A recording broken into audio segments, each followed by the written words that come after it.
بسم الله الرحمن الرحيم الحمد لله والصلاة والسلام على رسول الله وعلى آله وصحبه ومن والاه. العقيدة الإسلامية பாடம் 14. அல்லாஹ்விற்கு இணை வைப்பது கூடாது. கேள்வி 1. அல்லாஹ்வுக்கு இணை வைப்பதை எப்படி இல்லாமல் ஆக்க முடியும்? பின்வரும் சில விஷயங்கள் நீங்க வேண்டும். முதலாவது, அல்லாஹ்வின் செயல்களில் இணை வைப்பது. உதாரணமாக, சில புனிதர்கள் இங்கு இருக்கிறார்கள், அவர்கள்தான் உலகை இயக்கிக் கொண்டிருக்கிறார்கள் என்று நம்பிக்கை கொள்வது. இத்தனைக்கும் அல்லாஹ் இணை வைப்போரை பார்த்து பின்வருமாறு சொல்லுகிறான், கேட்கிறான்,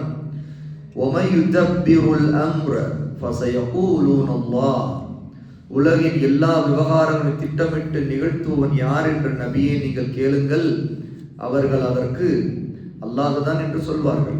சூரா யூனுஸ் 10வது சூராவுடைய 31வது ஆயம். ஆக ரசூலுல்லாஹ்வுடைய காலத்தில் வாழ்ந்த முஷ்ரிக்குகள், அல்லாஹ்வுக்கு இணை வைத்து வணங்கியவர்கள் கூட உலக விவகாரங்களை நிகழ்த்தி கொண்டிருப்பவன் அல்லாஹ் மட்டும்தான் என்று நம்பியிருந்தார்கள். ஆனால் இன்று இருக்கக்கூடிய பல முஷ்ரிக்குகள் அல்லாஹ்வுடைய செயல்களில் அவன்தான் இயக்குகிறான் என்பதில் கூட இணை வைக்கக்கூடியவர்களாக தாங்கள் நம்பக்கூடிய அவுலியாக்கள், அவர்களுக்கு இந்த உலக இயக்கத்தில் ஆற்றல் இருக்கிறது, அவர்கள் கட்டுப்படுத்துகிறார்கள், வானம் பூமியில் அவர்களுக்கு பல ரகசியங்கள் தெரியும் என்று நம்புகிறார்கள். ஆக முஷ்ரிக்குகள் மக்காவில் கொண்டிருந்த அந்த நம்பிக்கையை விட மிக மோசமான ஒரு நம்பிக்கை தான் செயல்களில், அல்லாஹ்வுடைய செயல்களில் அல்லாஹ்வுக்கு இணையாக மற்றவர்களும் இந்த உலகை இயக்குகிறார்கள் என்று நம்புவது. ஆக இந்த நம்பிக்கை ஒருவரிடமிருந்து நீங்க வேண்டும். இரண்டாவது, வணக்க வழிபாட்டில் இணை வைப்பது. நபிமார்கள், அவுலியாக்கள், நல்லடியார்கள் போன்றவரிடம் துஆ கேட்பது. قُلْ إِنَّمَا أَدْعُو رَبِّي وَلَا أُشْرِكُ بِهِ أَحَدًا. நபியே, நீங்கள் சொல்லுங்கள், நான் பிரார்த்தனை செய்து அழைப்பதெல்லாம் என்னுடைய ரப்பை தான், அவனுக்கு எந்த ஒருவரையும் நான் இணையாக்க மாட்டேன் என்று சொல்லுங்கள். சூரா அல் ஜின் 72வது சூராவுடைய 20வது ஆயத்திலே அல்லாஹ் சொல்கிறான். இன்னும் நபி ஸல்லல்லாஹு அலைஹி வஸல்லம் சொல்கிறார்கள், அத்துஆ ஹுவல் இபாதா, பிரார்த்திப்பதே வணக்க வழிபாடுதான், இபாதத்து தான் என்று சொன்னார்கள். நுஅமான் இப்னு பஷீர் ரலியல்லாஹு அன்ஹு அறிவிக்கக்கூடிய இந்த ஹதீஸ் திர்மிதியிலே 3247வது ஹதீஸாக இடம்பெறுகிறது. ஆக ஒருவர் தன்னுடைய இபாதத்துகளில் அல்லாஹ்வுக்கு இணை வைப்பதை விட்டு விடுவது, அதை விட்டு நீங்கிக் கொள்வது. மூன்றாவது, அல்லாஹ்வின் பண்புகளில் இணை வைப்பது. இறை தூதர்களும் நல்லடியார்களும் மறைவான விஷயங்களை அறிவார்கள் என்று நம்பிக்கை கொள்வது போல, இப்படி எந்தெந்த விஷயங்களில் எல்லாம் அல்லாஹ்வுக்கு இருக்கக்கூடிய பண்புகள், அவனுடைய வல்லமைகள், இதை அவனுடைய படைப்புகளுக்கு இருப்பதாக, அது போலவே இருப்பதாக நம்புகிறார்களோ அதெல்லாம் அல்லாஹ்வின் பண்புகளில் இணை வைப்பதிலே அடங்கும். ஆக ஒருவர் அல்லாஹ்வுக்கு மட்டும்தான் மறைவான ஞானம் உண்டு என்கிற இந்த நம்பிக்கையில் மற்றவர்களுக்கு, நபிமார்களுக்கோ அல்லது வலியுல்லாக்களுக்கோ அல்லது மலக்குகளுக்கோ ஜின்களுக்கோ மறைவானதை பற்றிய அறிவு உண்டு என்று நம்பினால் அது அல்லாஹ்வுடைய பண்பில் இணை வைப்பது போல ஆகும். قُلْ لَا يَعْلَمُ مَنْ فِي السَّمَاوَاتِ وَالْأَرْضِ الْغَيْبَ إِلَّا اللَّهُ. நபியே, நீங்கள் சொல்லுங்கள், வானங்களிலோ பூமியிலோ மறைந்திருக்கின்ற விஷயங்களை அல்லாஹ்வை தவிர மற்ற எவரும் அறிய மாட்டார் என்று சொல்லுங்கள். 27வது சூராவுடைய 65வது ஆயத்திலே அல்லாஹ் சொல்லுகிறான், லா யஅலமுல் கைப இல்லல்லாஹ், மறைவான விஷயங்களை அல்லாஹ்வை தவிர யாரும் அறிய மாட்டார்கள் என்று ரசூலுல்லாஹி ஸல்லல்லாஹு அலைஹி வஸல்லம் அவர்களும் சொல்லுகிறார்கள். தபரானியிலே 6122வது ஹதீஸாக இது இடம்பெறும். ஆக இணை வைப்பதிலே இந்த இணை வைப்பு ஷிர்க்கை விட்டு ஒருவர் நீங்கிக் கொள்ள வேண்டும். அல்லாஹ்வுடைய பண்புகளை, அந்த பண்புகளுக்கு நிகராக அதே பண்பு படைப்புகளுக்கு இருப்பதாக ஒருவர் நினைக்கக்கூடாது, நம்பக்கூடாது. நான்காவது, ஒப்புவமையில் இணை வைப்பது. அதாவது ஒப்பீடு செய்வதை கொண்டு அல்லாஹ்வுக்கு ஷிர்க் வைப்பது. ஒரு தலைவரிடம் செல்வதற்கு அவருக்கு நெருக்கமானவர் இருக்க வேண்டும் என்று சொல்வதை போல அல்லாஹ்விடம் பிரார்த்தனை செய்யும் போது ஒரு மனிதருடைய துணை இருக்க வேண்டும் என்று சிலர் நினைப்பது. அதாவது தர்காக்கள் அடங்கி இருக்கிறவர்கள் நாம் நேரடியாக அல்லாஹ்வை அணுக முடியாதாகவே அவர்களிடம் கேட்டு அவர்களிடம் நாம் சொல்லிதான் துஆ கேட்க வேண்டும். நம்முடைய தேவைகளை நம்ம அவர்களிடம் சொன்னால் அவர்கள் அல்லாஹ்விடம் நமக்காக கேட்பார்கள் என்று நம்புவது இருக்கிறது. இதுவும் ஒரு இணை வைப்பு. ஏனென்றால் இதிலே அல்லாஹ்வுக்கு ஒப்புமை கற்பிப்பது இருக்கிறது. அதாவது எப்படி ஒரு தலைவரிடம் போகுவதற்கு வேறு ஒரு அவருடைய அசிஸ்டன்ட் தேவை என்று நினைப்பதை போல, இப்படி அல்லாஹ்வை நெருங்குவதற்கு ஒரு அசிஸ்டன்ட் தேவை என்று நினைப்பதுதான் இங்கே வரக்கூடிய இணை வைப்பு ஷிர்க்.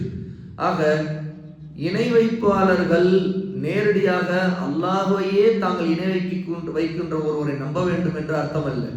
ஆனால் சில விஷயங்கள் ஒப்பீடு இப்படி உருவாக்குவது கூட ஷிர்க் தான்.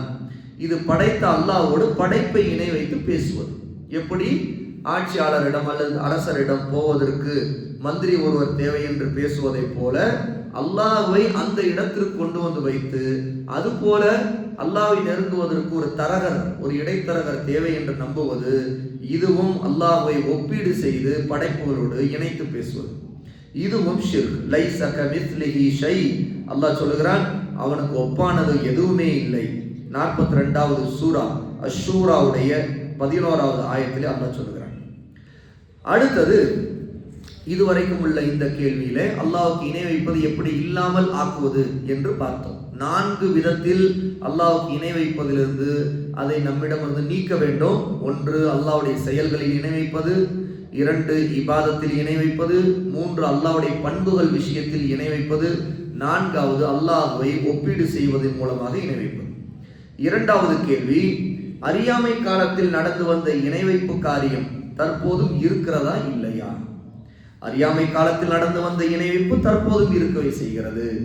1, அல்லாஹ்தான் படைப்பாளன், வாழ்வாதாரம் வழங்குபவன், அதாவது ரிஸ்க் அளிக்கக்கூடியவன் என்று முற்காலத்தில் ஜாகிலியா காலத்தில் வாழ்ந்து வந்த இணை வைப்பாளர்கள் நம்பிக்கை கொண்டிருந்தார்கள்.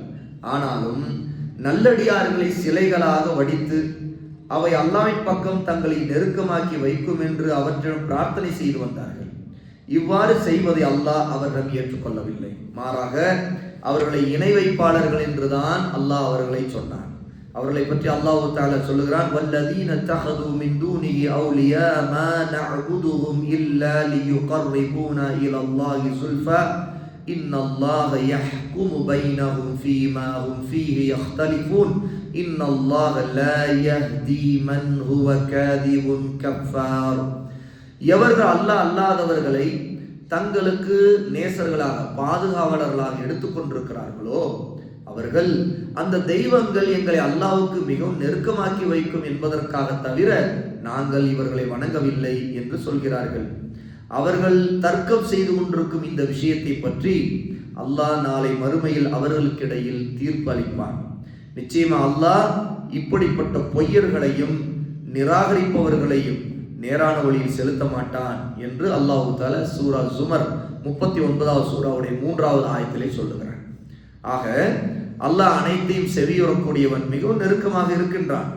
இன்னொரு மனிதனுடைய துணை ஒருவரை அவருக்கு அல்லாஹ்வை அணுகுவதற்கு தேவையே இல்லை. وَإِذَا سَأَلَكَ عِبَادِي عَنِّي فَإِنِّي قَرِيبٌ. நபியே, உங்களிடம் என்னுடைய அடியார்கள் என்னை பற்றி கேட்டால் நிச்சயமாக நான் அருகிலேயே இருக்கின்றேன் என்று சொல்லுங்கள் என அல்லாஹ் சொல்லுகிறான். ஆக சூரா பக்கரா 2வது சூராவுடைய 186வது ஆயத்திலே அல்லாஹ் இதை சொல்லுகிறான்.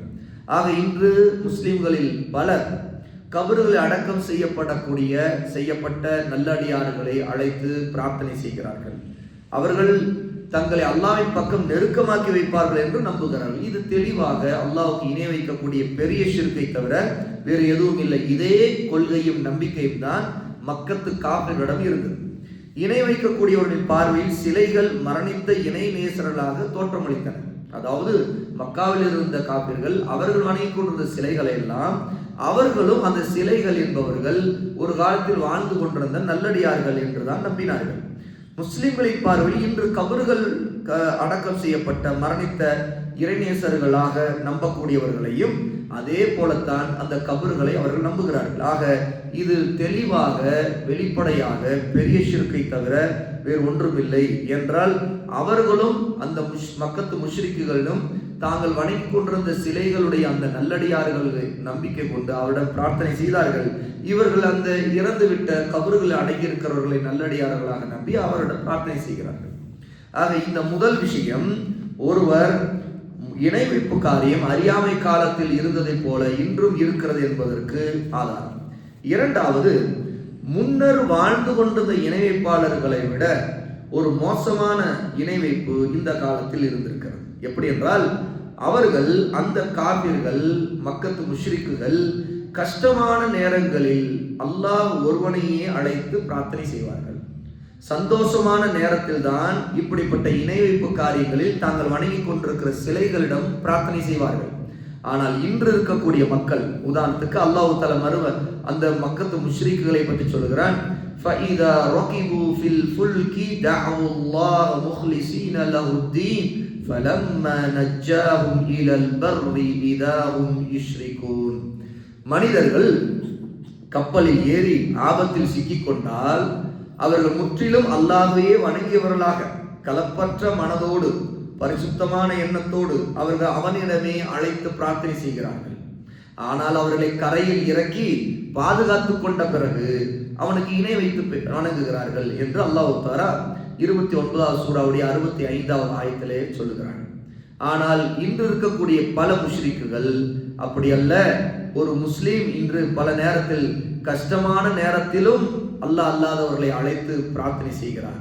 சந்தோஷமான நேரத்திலும் அல்லாஹ் அல்லாதவர்களை பிரார்த்தனை செய்கிறார். ஆக இது மக்கத்து முஷ்ரிக்குகளிடம் இருந்த குஃப்ரை விட, ஷிர்கை விட மிக கேடுகட்ட மிக மோசமான ஷிர்காக இருக்குது.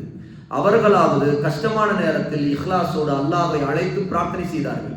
ஆனால் இன்று இருக்கக்கூடிய பல முஸ்லிம்கள் அவர்கள் தாங்கள் வணங்கக்கூடிய அவுலியாக்கள் அல்லது வேறு மனிதர்களை கஷ்டம் வந்தாலும் அல்லாஹ்வை மறந்துவிட்டு அந்த நாகூர் ஆண்டவரே, யா வலியே, காதர் வலியே என்று அழைத்து பிரார்த்தனை செய்கிறார்கள். ஆக இவர்கள் சந்தோஷத்திலும் அல்லாஹ்வுக்கு இணை வைக்கிறார்கள், கஷ்டமான நேரத்திலும் அல்லாஹ்வுக்கு இணை வைத்து இவர்கள் துவா செய்கிறார்கள் என்கிற இதை நாம் பார்க்கிறோம். ஆக இன்று ஜாகிலியா காலத்தில் இருக்கின்ற ஷிர்கை விட ஒரு மிக மோசமான ஷிர்க் முஸ்லிம்களிடமும் பரவிவிட்டது என்பதை இதன் மூலமாக நாம் தெரிந்து கொள்கிறோம். ஆக அல்லாஹ் தஆலா இப்படிப்பட்ட எல்லா விதமான ஷிர்க்கை விட்டு நம்மை பாதுகாப்பானாக. வ ஆகிரு தஅவானா அல்ஹம்துலில்லாஹி ரப்பில் ஆலமீன்.